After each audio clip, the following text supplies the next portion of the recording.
Hello, I'm Congressman John Spratt of South Carolina, Chairman of the House Budget Committee. Americans are calling for a new direction, and Democrats in Congress are delivering. This week we passed a plan to balance the budget by 2012. When President Bush took office 7 years ago, we presented him an advantage that few presidents have ever enjoyed, a budget in surplus by $236 billion. His economists looked out 10 years and saw nothing but surpluses, $5.6 trillion in all. Democrats warned against betting the budget on a blue sky forecast, but President Bush insisted we could have it all, guns, butter, and tax cuts too, and never mind the deficits, we would actually pay down the debt.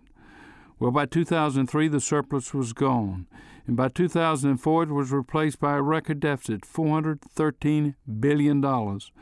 Under the policies of the Bush administration, our national debt has exploded, growing by 80%, from $5.7 trillion in 2001 to $10 trillion in 2009.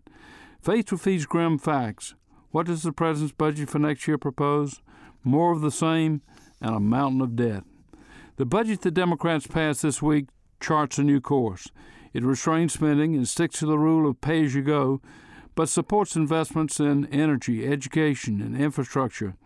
And it returns the budget to balance in 2012 with a surplus of $22 billion. We used some of that and subsequent surpluses to offset $340 billion in tax reduction for middle-income Americans. Our budget begins by undoing the damage done by the President's budget to services that people depend upon. Take Medicare and Medicaid, for example.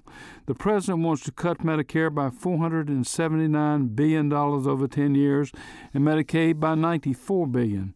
We reject those cuts and broaden the Children's Health Insurance Program to reach millions of children who are eligible but not yet enrolled. Over the next 5 years, the President wants to impose more than $18 billion in new fees on military retirees and veterans. We reject those fees and added nearly $5 billion in new funding to the VA healthcare system in 2009 alone. The President even cuts education, training, and employment, not only next year but for 5 years, by $33 billion. Our budget rejects the President's cuts and, in particular, his elimination of 47 educational programs. We instead make significant increases in education, training, and employment services. Our budget supports investment not just in education, but in research and development and science and innovation, including, for example, more for the National Institutes of Health, which the President actually cuts, and the National Science Foundation. We want the United States to remain the global leader in science and innovation.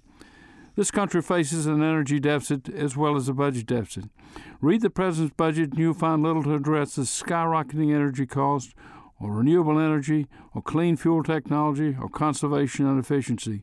What you will find are heavy hits on home energy assistance for low-income families, the one program that helps families heat their homes in winter and cool them in summer.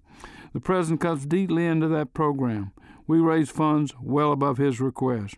As for funding of alternative fuels, renewable energies, and other energy initiatives, our budget provides $7.7 billion. As I mentioned earlier, the budget agreement extends tax relief to middle-income families.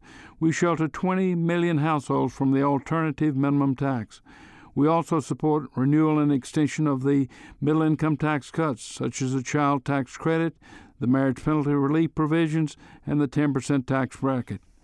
In the all-important realm of national security, we match the President's requests, but we call for better stewardship and new priorities, including more to stop the spread of nuclear weapons and materials, which may be the most menacing threat we face.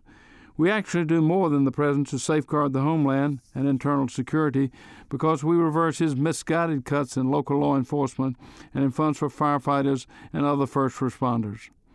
The federal budget is like a battleship badly off course. We cannot steer it to balance overnight, but we are moving it in that direction, applying fiscal discipline, but not at the expense of values and priorities that we as Democrats hold dear. I'm Congressman John Spratt. Thanks once again for listening.